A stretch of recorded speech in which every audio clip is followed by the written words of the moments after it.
So I've been working on this show for about 2 months. Honestly, last couple of months, I've not felt like doing anything. As I look back on 2020, wow is all I can say. What a year it's been. You know, I think back on my first post on Instagram, and if you recall, they were 2020, the year of positivity, or 2020, be positive, or 2020, the year to travel to places you've never been. First, let's take the obvious. 2020 brought us COVID-19, which has affected all of us one way or another. So many family and friends impacted at work, and kids are in and out of school, no graduation, kids homeschooling, but most importantly, those who have been affected physically by all of this. Whether you believe it or not, many have been sick and affected, and of course, many are no longer with us. I know I have had a couple of friends and coworkers affected. It's definitely challenging times right now. Aside from the virus, 2020 was the busiest year for Atlantic hurricanes, with over 30 named storms, with over half of those becoming hurricanes. 355 fatalities, with over 99.6% of the East Coast shores being under a warning at some point in 2020. Then there's always the fires out west. Then you have the election. Total disaster, no matter what side of the aisle you're on. I stopped watching the news weeks ago as if it was affecting my psyche or my inner self. Like, that's real deep for me, I know, and a big word for me, but seriously, this has all been nuts. Looking back at my post again in 2020 of this year, 2020, the year of positivity, who knew? I've often heard what it would be like to go back in time armed with the same info we have now. Man, oh man, what a difference we could make, right? But who knows what the future holds? And really not with this year or any year for that matter, or do we really know what the next few minutes hold?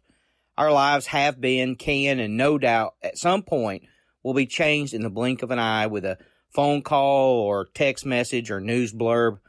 Who remembers 9/11? With all the uncertainty of what the future holds, how can one keep it together? The stress of anticipating the worst in life is so draining and has been proven to create both mental and physical sickness. This affects both family and work life. What I think counters all this fear of the unknown is hope.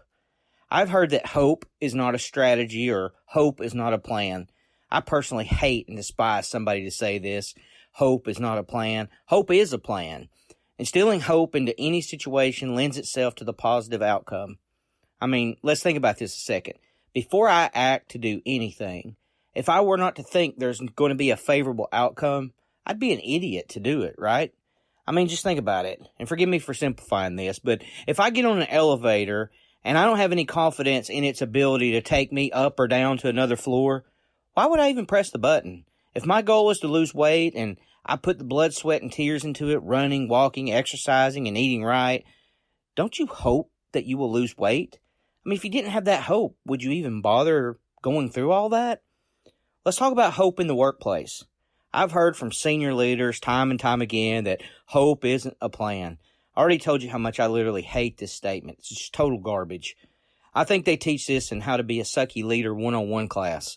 Let's take that so-called leader that says this hope is not a strategy stuff, and the company they work for, the very company that was founded many years ago by one or two individuals. Do you think they had hope? Do you think this confidence in positive outcome played a role in the decision-making process? Do you think that when they evaluated things and decided to move in this or that direction, that hope played a key role in these decisions? And what about the people who say this hope is not a plan garbage? Do you think that whoever hired them in their position, that they hoped that they would move the needle and they would be everything that was portrayed in their resume, interview, or their reference check? You know, when I make an offer to somebody, these things I have mentioned are tools and only tell me where you've been, what you've accomplished. But my hope is that it continues and that you're successful, and I can analyze past performance all day long. But my hope is confidence.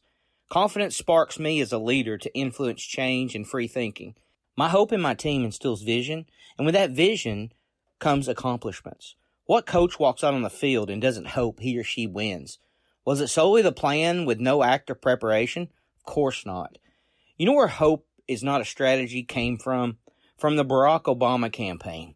Saying hope and change, and the opponents shot this down by saying hope is not a strategy. Two observations for me. This was their adversary saying this, and it actually worked. Hope and change worked. I'm not saying that that's what happened after he was elected. I'm saying that's what got him elected. Hope in the workplace creates an environment of growth for individuals, which grows a more unified team. When people have hope, they aren't afraid to put in the extra time or the effort. The extra effort to think of solutions and not dwell on problems is now a reality. This year, while managing my team, I've had more issues than ever before. Besides dealing with COVID, I've had friends on leave from work due to family members' serious illness or death. I had friends given the option whether or not even to continue their employment. I had one friend in particular who was given that option. His mother, who was really a young age, had a stroke and passed away 3 weeks later. He himself got COVID, and he was told he couldn't go attend his own mother's funeral. Tell him hope is not a strategy or plan. What about another friend who was diagnosed with stage 4 cancer? How about the 8 weeks of her going through chemo and radiation, and she's not even 40 years old? Tell her hope isn't a plan. I just don't get it. A recent Gallup poll, and when I say recent, I mean in the last 2 or 3 months. Look it up if you don't believe me. It says that employees who say their leader makes them feel enthusiastic about the future is almost 70 times more likely to be engaged in their work. 70 times. I love a quote from this article, and it reads, "It's hard to be successful without being hopeful. When you think the future will be better than the present, you start working harder today." For that, my friends, is the power of hope. Let me leave you with this. When you have hope, things are more likely to turn out the way you want them. How does this happen? Because someone with hope is more willing to do everything and anything it takes to make it happen. Hope works.